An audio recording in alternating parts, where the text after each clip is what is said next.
यह बिल्कुल सही कहावत है कि ज़िंदगी में जो होता है अच्छे के लिए होता है। आइए इस बात को इस कहानी से समझते हैं। जंगल में एक नवयुवक महात्मा से मिलने आया।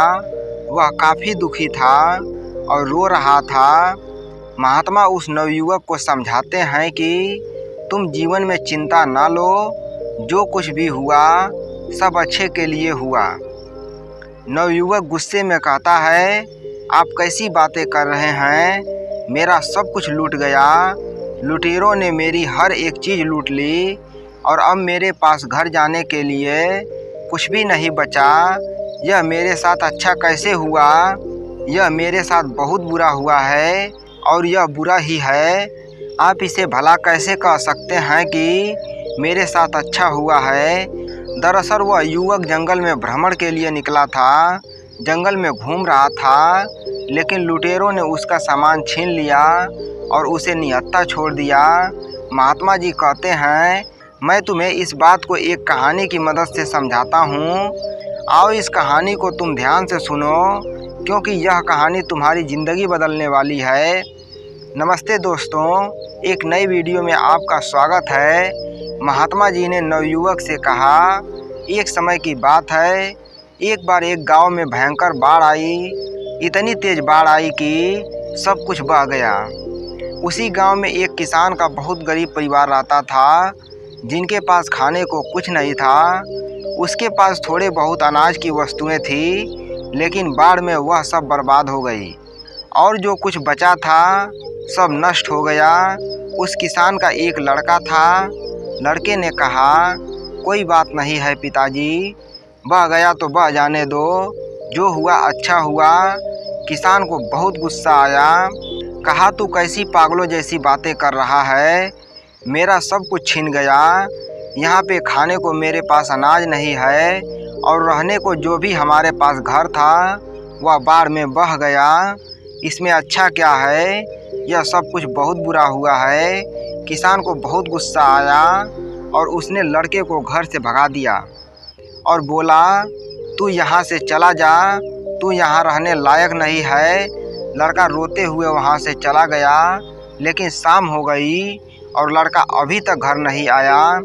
किसान को यह बात समझ में आई कि उसने गलत कह दिया, लेकिन वह कर भी क्या सकता था। अचानक से एक नौका आई और उसमें से कुछ लोग उतरे। वह लोग उस गांव के लोगों को बचाने लगे। किसान की पत्नी कहती है, आपने यूं ही उसे डांट दिया, सही तो कह रहा था। देखिए अच्छा ही हुआ, लोगों ने हमें बचा लिया। उसने कहा, तुम बेवकूफ़ हो, तुम्हें समझ में नहीं आ रहा है कि इसमें अच्छा कुछ भी नहीं है। इनका बचाना ही काम है। सिर्फ बचने से क्या होता है? अभी इन्होंने बचा लिया, लेकिन हमारे पास खाने को भोजन नहीं है, नहीं रहने को घर है। हम कहाँ रहेंगे? क्या खाएंगे? इस समस्या का कोई हल है क्या? किसान की पत्नी कही, पैसे नहीं है तो क्या हुआ, लेकिन आपको इतनी परेशानी क्यों लग रही है? किसान बोला, दरअसल बात पैसे की नहीं है। उस घर में एक पोटली थी। उस पोटली में बहुत ही खास चीज़ रखी थी, वह भी बाढ़ में बह गई। अब मेरे पास कुछ भी नहीं बचा। किसान की पत्नी बोली, ऐसा क्या था उस पोटली में? किसान ने कहा, मैं तुम्हें अवश्य बताता, लेकिन अब वह पोटली है ही नहीं, तो उसको बताने का क्या तात्पर्य। धीरे धीरे समय गुजरता रहा। उस किसान ने लोगों से मांग कर जीवन यापन करना शुरू किया, लेकिन ऐसा भला कब तक काम चलता। इस साल उसे खेत में भी अच्छी फसल नहीं लगी थी। वह बहुत परेशान और चिंतित था। उसे कुछ समझ में नहीं आ रहा था, क्या करा जाए। एक शाम को अपनी पत्नी से बैठकर बातें कर रहा था, तो उसकी पत्नी ने बोली, चिंता करने से क्या होगा, आप शहर में जाकर कोई और काम तलाश भी नहीं करते हैं। थोड़े समय बाद कुछ न कुछ रोजी रोटी के लिए धन इकट्ठा तो हो ही जाएगा। उसी के सहारे हम अपना काम चला लेंगे। आप परेशान मत होइए, मैं भी बगल के घरों में जाकर काम किया करूँगी, कुछ धन तो आएगा, इससे जीवन जीना आसान हो जाएगा। किसान ने कहा, बात तो सही है। अगले दिन वह किसान काम की तलाश में शहर गया। हर गलियों में कुछ काम ढूंढने लगा कि कोई उसे कैसे भी काम दे दे, लेकिन कहीं किसी ने कोई काम नहीं दिया। अब वह चिंता के मारे और परेशान होने लगा कि कैसे काम चलेगा और कैसे अपने परिवार का पालन पोषण करेगा। उसके पास घर नहीं है। उसने जैसे तैसे करके बाढ़ के जाने के बाद घास फूस से छोटा सा घर बनाया था। एक दिन किसान अपने खेतों में फसलों को देख रहा था, क्योंकि इस साल फसल भी अच्छी नहीं लगी थी। इसलिए इस बात को सोचकर चिंतित हो रहा था कि इस साल फसल ने भी साथ नहीं दिया। मेरा एक लड़का था, वह भी घर छोड़कर चला गया। मैं तो हर तरह से अनाथ हो गया हूँ। ऊपर से वह कह रहा है कि जो हुआ अच्छा हुआ। यह भला अच्छा कैसे हो सकता है? उसकी पत्नी उसे फिर समझाती है, क्या आप फालतू में चिंता कर रहे हो? आप फिर से कोशिश करो, काम कहीं ना कहीं कुछ न कुछ तो मिल ही जाएगा। अब घर पर बैठ के रोने से अच्छा है आप कुछ न कुछ कोशिश किया करो, क्योंकि क्या पता कुछ काम हाथ लग जाए। किसान को उसकी पत्नी की बात ठीक लगी और अगले दिन फिर प्रातःकाल वह काम की तलाश में शहर में गया, लेकिन इस बार भी उसे कोई भी काम हाथ नहीं लगा और फिर निराश हुए घर लौटा। वह घर लौटने वाला था कि रास्ते में उसे फिर एक महात्मा मिले और बोले, क्या बात है, तुम क्यों परेशान हो रहे हो? किसान ने उनको सारी बात बताई। दरअसल बाढ़ में मेरा सारा घर बह गया और मेरे पास खाने को अनाज नहीं, रहने को घर नहीं। छोटा सा घर मैंने कैसे भी करके बनाया है और फिर भी मैं जीवन बड़ी मुश्किल से गुजार कर रहा हूँ। उस महात्मा ने कहा कि इसमें परेशान होने वाली क्या बात है? महात्मा से उस किसान ने कहा, परेशानी वाली बात नहीं है कि मैंने गुस्से में अपने लड़के को सुना दिया था और वह उस दिन से घर छोड़कर चला गया। महात्मा ने कहा, तभी तो मैं कह रहा हूँ जो हुआ अच्छा हुआ। किसान को फिर गुस्सा आया, बोला, आप ऐसी बातें कैसे कर सकते हैं?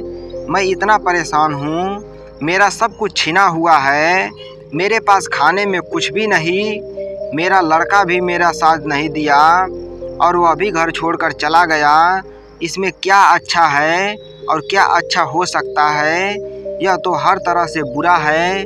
महात्मा ने कहा, सब्र रखो, हर सवाल का जवाब तुम्हारे समय आने पर मिल जाएगा, तुम परेशान ना हो। इतना कह के वह महात्मा वहाँ से चले गए। किसान को फिर अफसोस हुआ कि महात्मा को देने के लिए उसके पास कुछ भी नहीं है, लेकिन वह उस रात को यह सोच के हैरान था कि आखिर जो होता है अच्छे के लिए कैसे होता है। मेरे साथ तो अच्छा हुआ ही नहीं। लेकिन अगले दिन वह फिर काम की तलाश में वह नगर में निकल जाता है, लेकिन इस बार किस्मत उसकी सही होती है और उसे एक बड़े सेठ के घर में उसे करने के लिए कुछ काम मिल जाता है। सेठ बड़े दयालु होते हैं और वहाँ पर पैसे की भी कोई दिक्कत नहीं। वह सेठ कहते हैं, और तुम्हें कोई दिक्कत है तो मेरे घर पर बगल में एक मकान खाली पड़ा है, तुम वहाँ पर रह सकते हो। किसान ने कहा, नहीं नहीं, मैं आपका बहुत आभारी हूँ, मैं वहीं ठीक हूँ। उसने अच्छी तनख्वाह पर उस किसान को काम पर रख लिया। अब वह किसान और उसकी पत्नी बहुत खुश थे। अगले दिन रात को उसका दरवाज़ा एक लड़के ने खटखटाया। उन्होंने दरवाज़ा खोला और देख के हैरान रह गए कि एक लड़का लंबी सी कार और बड़ा सा बैग लिए दरवाजे के सामने खड़ा था। किसान बिल्कुल आश्चर्यचकित रह गया, उसे समझ में नहीं आया।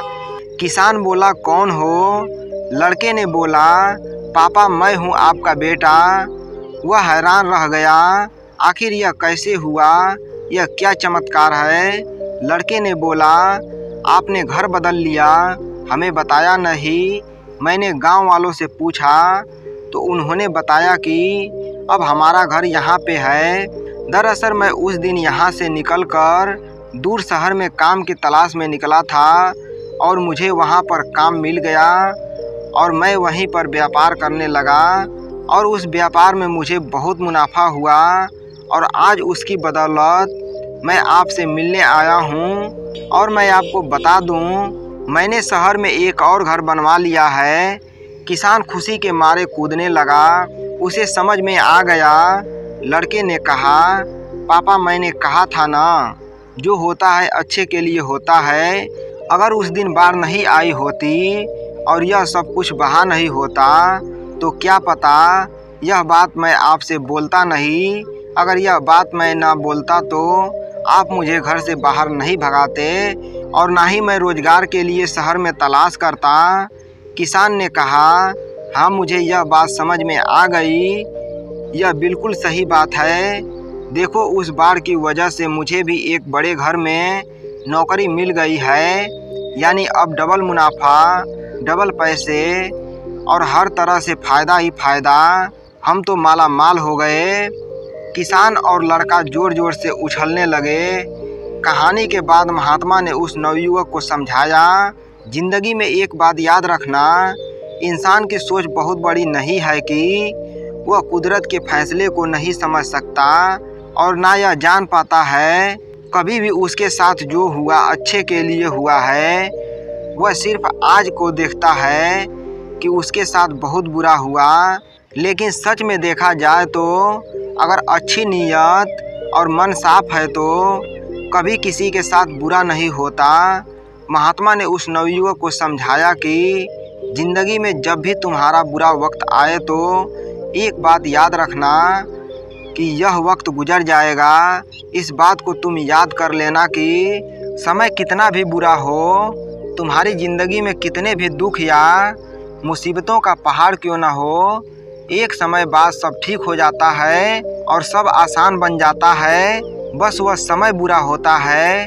इसलिए बुरे वक्त में लड़ने की आदत डालो और बुरे वक्त में ऐसा कोई भी कदम ना उठाओ जिसकी वजह से तुम्हें बाद में पछताना पड़े। अगर कुछ बुरा होता है तो भी अच्छे के लिए होता है, लेकिन देर से ही सही उस बात का और उस सवाल का जवाब इंसान को मिल ही जाता है। जब इंसान का समय खराब होता है तो उसकी बुद्धि काम करना बंद कर देती है।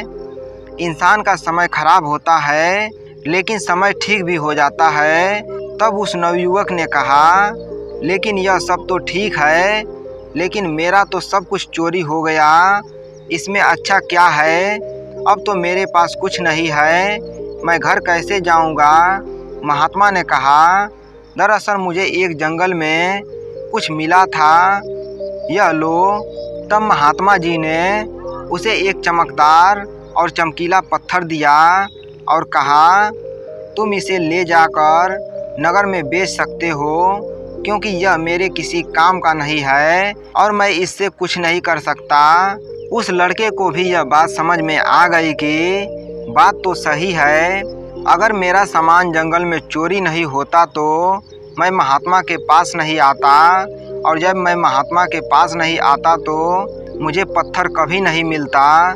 दरअसल वह एक पारस पत्थर था जिसको लोहे से टच करा के हर लोहे के चीज़ को सोने के चीज़ बनाई जा सकती थी। अब वह लड़का भी माला माल हो गया।